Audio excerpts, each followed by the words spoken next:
Magsilang tanda ng ating pagmamahal sa Yumao, tayo po ay magkakaroon ng tahimik na pag-aalay ng sariwang bulaklak na pangungunahan po ng kaibigan, kapitbahay, kababayan ng Yumao at ang muli po ay ang pamilya. Pwede na po tayo. At pakinggan natin ang pananalita mula sa isa sa mga naiwan.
Hindi lang sa generation ni yung daddy, pati sa generation ko, sa mga ako. Naalala ko, nagpapakasyon ako sa Cavite. Doon kami ka ng tatay ko nakatira. Kabilang bahay may court doon. Laging paalala sa akin, wala aso, kapag basketball ako, country ko, kapag pag-away. Laging gano'n. Yung hanggang ngayon, talagang pa rin. Hindi lang sa generation ko, gusto na aso nagmahal. Pati hanggang sa nagkako siya, sa tuhod sa anak ko, nakita ko yung mahal nila lang. Kahit konting panahon na nagsama sila, kahit simple ba na inapagtanong kung sa anak ko ng lalaki, nakita ko yung pagmamahal nila sa anak ko. Hindi ko makakalimutan kayo na Asol. Every time na ako pumila ko sa Cavite, lagi siya naiyak.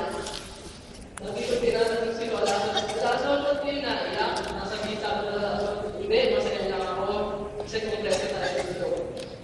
Yung value ng family, andun, pinapahalaga ni Lola Asol, hindi Lola Asol yun.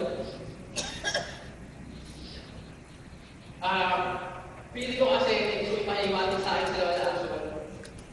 Na hindi ko makakalimutan, experience ko ito nung nasa hospital ako. Nasa hospital ako, alam niyo parang naghihinala na si Lola Asol. Pero nakita ko lumuha si Lola Asol. Naalala ko na pag lumuluha si Lola Asol, ibig sabihin, masaya lang siya. Masaya siya kasi yung pamilya nun kompleto, kaya siya masaya. Lola Asol, hindi ko na kailangan report sa bilang ng mga ginawa nyo. Pero maraming salamat, Lola Asol. Sa kamahal-mahal po namin kayo. Hindi daw po. At pakinggan natin at gaya din ng mga halaman na lalata ng bawat oras na lumilipas at ng mga araw na natatapos, ang buhay ng tao ay darating sa kanyang pagsa. Ang kamatayan ay isang katotohanan na alam natin lahat ng mangyayari. Ngunit karamihan sa atin ay kapag naharapin ito. Marami sa atin ang takot na mamatay hindi buwan.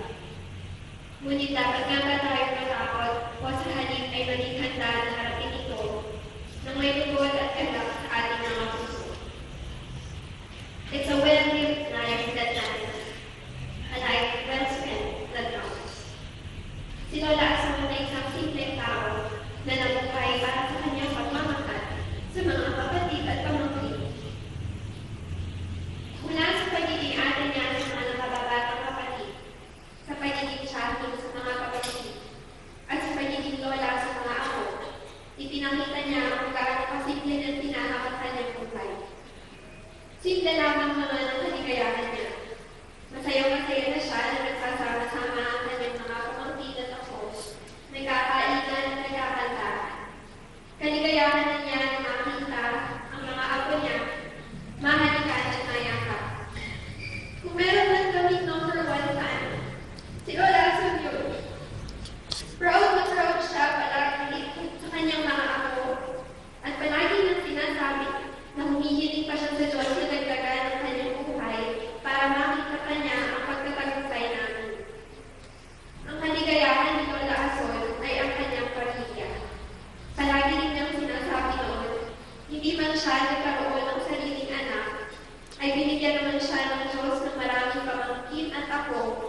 She was always very positive about her life, always so generous to everyone.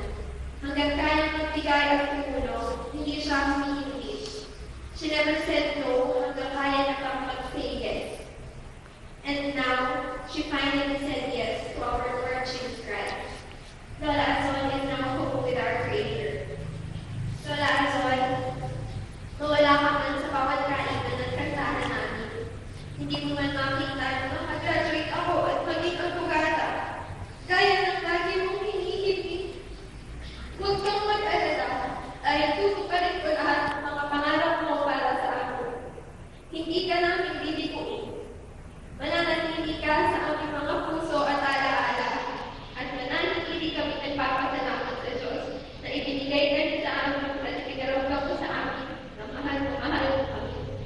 At masaya ako dahil alam kong aalis ka masaya. At alam kong bago mo ang aming pagmamahal. Lola Azon, halos kumpleto kami, kaya alam kong abot-abot ang saya mo. Mahal na mahal ka namin.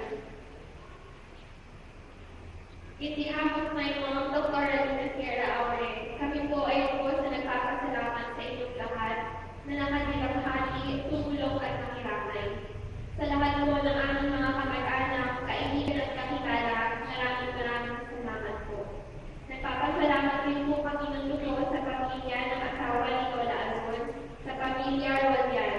Maraming salamat po sa inyong pakikiramay at sinamahan niyo po kami at inamayan hanggang sa maging sandali ni Lola Azon. Sa inyo pong lahat, maraming pong salamat.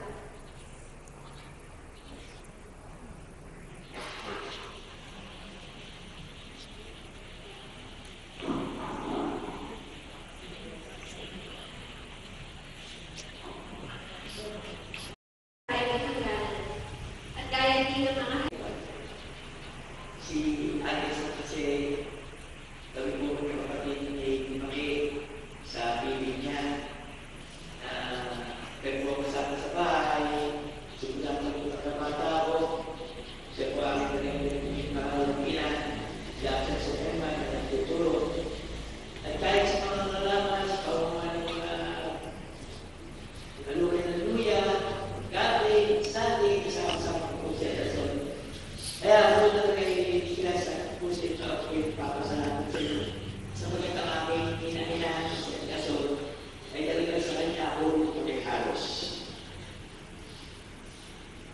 Sa buhay ko, sa ups and downs, sa buhay ko, kasama ko siya, she never rejected me. She always made me feel na mahal na kami natin mga pamangkin niya. Sinasabi naman niya yung walang pamangkin sa mga pamangkin. Although medyo nakakalaman kami, kasi kami po kasama sa bahay. Pero sa pagmamahal sa mga pamangkin, ako, talaga sinasabi na lahat na dahil sa amin na mahal sa amin. Sa amin, nagbabalik sa Panginoon Diyos. Dahil nga ako, lang kami nag-uusapan namin na yung pamangkin. Hindi niya ako sinasyakan. Hindi niya ako pinihinto. Hanggang sa tuloy ang makilala ng Panginoon.